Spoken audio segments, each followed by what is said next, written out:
사도 바울, 그 초대교회에 잘 준비된 믿음 좋은 지도자들이 얼마나 많았습니까? 그 수많은 지도자들 중에 아무나 골라도 될 것 같은데 하나님은 유독 그렇게 포악하고 예수 믿는 사람 잡아 죽이려고 혈안이 돼 있고, 그 스데반이 죽을 때도 그 주동하면서 앞장섰던 인물이 그 못된 바울인데요. 그 하나님은 왜 그 좋은 수많은 지도자들을 내버려두고 이런 포악한 인간을 하나님이 들어 쓰시느냐? 하나님의 관점이 그거예요. 저 바울이 저게 지금 그 지도를 잘 못 받아서 그런 거지, 저 야생마 같은 바울을 성령 안에 잘 다듬으면은 그 놀라운 에너지가 초대교회에 아름답게 쓰일 것이다. 이게 하나님의 시각이에요. 오늘 여러분 그냥 교회에서 맨날 저 집사들은 저건 문제가 많아, 저 인간 때문에 그냥 힘들어 죽겠어, 이런 분들이 이번에 막 이 새벽 집회에서 은혜 받고 뒤집어지면요, 막 이제 사도 바울이 되는 거예요. 그런 분들이. 이게 온유라는 단어가 내포하고 있는 하나님의 그 의미가 그 단어 속에 담겨 있는 거 아니겠습니까? 이런 점에서 저는 하나님 손에 다스려지는 차원에서의 온유, 이게 참 중요한데요. 지금 그 세계의 허파라고 하는 아마존에서 그 한 달 전에 불이 났는데 지금도 불이 지금 계속되고 있다 그러네요. 이 큰일 났네요. 여러분, 이렇게 통제되지 않은 불은 엄청난 파괴력을 가져다 줍니다. 그 우리나라에서도 얼마 전에 산불도 나고 또 어느 가정에서 불이 나가지고 뭐 사람 둘이가 죽고 막 이런 기사를 보잖아요. 통제되지 않은 불은 진짜 위험한 거예요. 그러나 가정에서 그 가스레인지 통제되는 불은 얼마나 유용합니까? 그 집에 지금 그 가스레인지가 고장이 났다, 이게 상상하기 어려워요. 우린 1년째 가스레인지가 지금 고장나 못 쓰고 있다. 그 있을 수 없는 일이에요. 온유를 생각할 때 이 개념을 생각하시면 돼요. 나는 다스려지지 않은 산불 같은 열정인가? 아니면은 하나님에 의해 통제되는 그 가스레인지와 같은 주인이 조절하는 대로 움직여주면은 너무나 유용하게 쓰임받는 그게 통제되는 불이라는 거예요.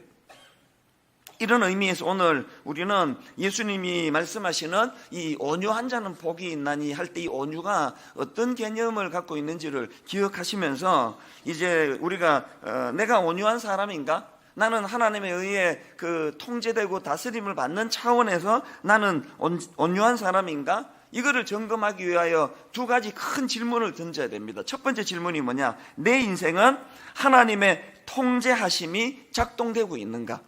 제가 보기에 오늘 한국교회의 비극은요, 하나님에 의해 통제되지 않는 그런 지도자들이 너무 많다는 거예요. 선한 일 한다는데 이 기독교를 지켜야 된다고 너무나 지금 흥분해 있는데 그게 하나님에 의해 통제가 되지 않는 열정이면 그건 정말 위험한 거라는 거예요. 동기는 순수한데 그 의도는 알겠는데 의도가 좋을수록 늘 주인 되시는 하나님에 의해 통제를 받지 않으면 그건 컨트롤되지 않는 산불과 같은 그 위험이 있다는 거예요. 여러분이 잘 아시는 갈라디아 5장 22절 23절에 성령의 열매들이 쭉 열거되지 않습니까? 오직 성령의 열매는 사랑과 희락과 화평과 오래 참음과 자비와 양선과 충성과 그리고 마지막 두 개 온유와 절제니, 여러분 이 성령의 열매를 마무리하는 맨 끝에 온유와 절제는 이게 동전의 양면 같은 거예요. 성령의 열매 안에 이 온유가 있다는 게 뭘 의미합니까? 오늘 여기서 막 그냥 깨달음을 얻고 나 이제 온유해져야지, 나 이제 좀 부드러워져야지, 그렇게 결심해서 이루어지는 게 아니고요. 온유하고 싶으세요? 하나님에 의해 통제받는 인생 되고 싶습니까? 성령 충만을 구하시기를 바랍니다. 그건 성령의 열매예요, 온유는. 그리고 왜 이 온유 다음에 셀프 컨트롤, 이 절제가 함께 나오느냐? 이 동전의 양면입니다. 온유가 길들여진 야생 동물처럼 하나님에 의해 통제받는 상태가 온유라면, 절제는 뭐냐? 헬라어로 에크라테이아라는 단어인데요, 합성어입니다.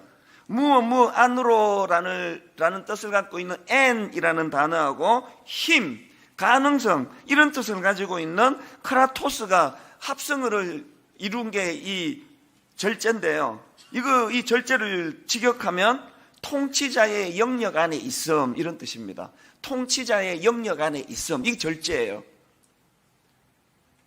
여러분이 이렇게 자기 절제가 잘 안 되시는 분, 하나님의 통치 아래에 있는가 그 점검하셔야 됩니다. 이번 주 이제 금요일날 나누게 될 다락방 성경공부 교재에 보면은요, 로마서 8장 14절을 인용을 하는데요. 무릇 하나님의 영으로 인도함을 받는 그들은 곧 하나님의 아들이라. 여기 보면은 하나님의 자녀는 어떤 특징이 있습니까? 성령의 인도함을 받는 특징이 있다는 거예요. 그래서 이 로마서 8장 14절을 가지고 이제 그 성경 공부, 다락방 성경 공부에 이런 질문을 던지는 게 있는데요. 이제 금요일 날 이제 여러분 나누게 되실 거예요.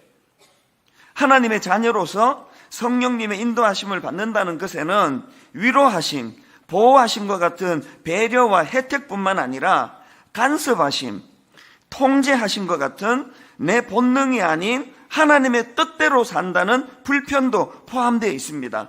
당신이 경험했던 성령님의 인도하심에 대해 나누어 봅시다. 여러분, 이 다락방 교재의 문제의 전제가 얼마나 이게 중요한지 모릅니다. 우리는요, 당신이 경험했던 성령님의 인도하심에 대해 나누어 봅시다. 그러면은 주로 그 문제에 있는 것처럼 위로하심, 보호하심, 인도를 받아가지고 위기 가운데 하나님이 이렇게 보호해 주시더라. 할렐루야. 하나님의 인도하심을 받아가지고 이번에 사업이 잘 되었습니다. 할렐루야. 이런 것으로만 생각하는데요. 사실은 그것도 맞지만 성령님의 인도하심에 더 중요한 거는 통제받는 게 통제. 어떻게 성령의 인도하심을 자기 좋은 대로만 해석을 하는 거, 이거 꼭 그 집안의 사춘기랑 똑같은 거예요. 그 부모의 인도하심을 받는 게 뭐예요? 용돈도 주고, 옷도 사입히고, 학교도 보내주고, 인도하심의 특징이지만, 그것보다 더 중요한 건 부모의 부모의 인도함을 받는다는 거는 부모로부터 통제를 받는 거예요. 10시 이후에는 통행금지다? 왜 그래야만 되는데요? 물으면 안 돼요. 그거는 부모가 그렇게 정하는 거예요. 우리 아들 결혼하기 전에 성관계 가지면 안 돼. 왜 그래야 되는데요?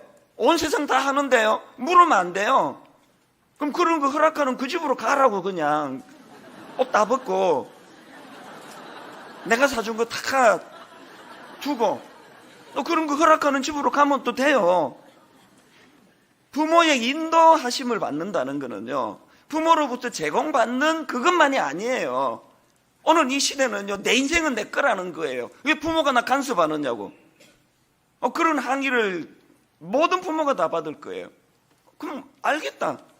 네 말에 동의한다. 인권 시대니까 그럼 네 가라. 그냥 나가가지고 그냥 살으라고.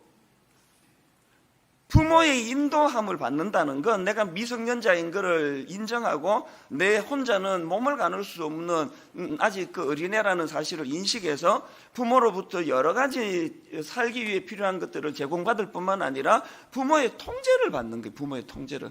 여기 우리 젊은이들이 많이 와 있는데요, 이걸 잊으면 안 됩니다. 똑같은 의미예요. 하나님의 인도하심을 받는다는 건 그분이 주시는 위로하심, 그분이 보여주시는 보호하심, 이런 놀라운 혜택도 있지만요, 하나님 인도하심이라는 건 인도하심의 전제가 뭐예요? 순종이에요. 인도하면 뭐합니까? 불순종해버리면 안 되는데. 그렇기 때문에 하나님의 인도하심의 전제에는 이 간섭하심, 통제하심. 저는 하나님이요, 제 인생에 진짜로 잔소리꾼이 되기를 원합니다. 진심이에요. 다른 사람한테는 어떻게 하는지 모르겠는데 하나님은 저에게는 그냥 시어머니처럼 잔소리꾼이, 시어머니도 이렇게 죄송합니다. 하여튼 하나님이 그냥 어머니처럼 잔소리꾼이 되기를 원해요. 세세콜콜 간섭하기를 원해요. 제가 새벽에 2시에도 일어나고 3시에도 일어나는 건 그 잔소리 들으려고 일어나는 거 아닙니까? 어제 그냥 막 전체 교역자들 앞에서 화요 교역자 회의 시간에 흥분해가지고 존재로 목회를 해야 된다, 영혼을 사랑해야 된다, 이거 다 맞는 얘기거든요. 근데 막 이걸 가지고 막 흥분해가지고 막 그냥 무리하게 제가 막 들이퍼볼 때가 있거든요. 그리고는 저도 인식을 못해요. 좋은 얘기했다고 또 우리 교역자들이 착하니까 있는 대로 또 오늘 너무 고마웠다고 반응하니까 난 잘한 줄 알았거든요. 그리고는 이제 그 다음날 새벽에 일어나가지고 하나님 앞에 단독자로 나아가면 필름을 보여주세요. 필름을. 그걸 꾸짖으세요. 네가 담임 목사라고, 네가 나이 몇 살 좀 더 많다고 그 젊은 목사들한테 그런 식으로 무례하게 말해도 되는 거냐, 그런 지적을 받고 제가 사과한 적이 여러 번 있습니다. 그 다음 회의 때 미안하다고 용서해달라고. 그리고 요즘에는 사과할 그런 짓을 별로 안 하는 것 같아요. 왜? 계속 잔소리를 들으니까, 간섭을 계속 받으니까 조심하게 되더라고요. 점점 나이가 들수록 우리 젊은 교역자들에게 제가 예의를 갖추면서 하게 되는 거는 잔소리꾼이 계셔서, 잔소리꾼이. 큐티가 뭡니까? 잔소리 듣는 시간이에요.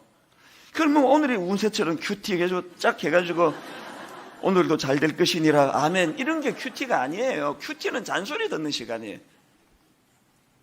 온유하기를 원하세요? 하나님의 통제 아래에서 그분의 통제를 받는 거예요. 이런 의미에서 내 인생에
하나님의 통제를 받고 있는가?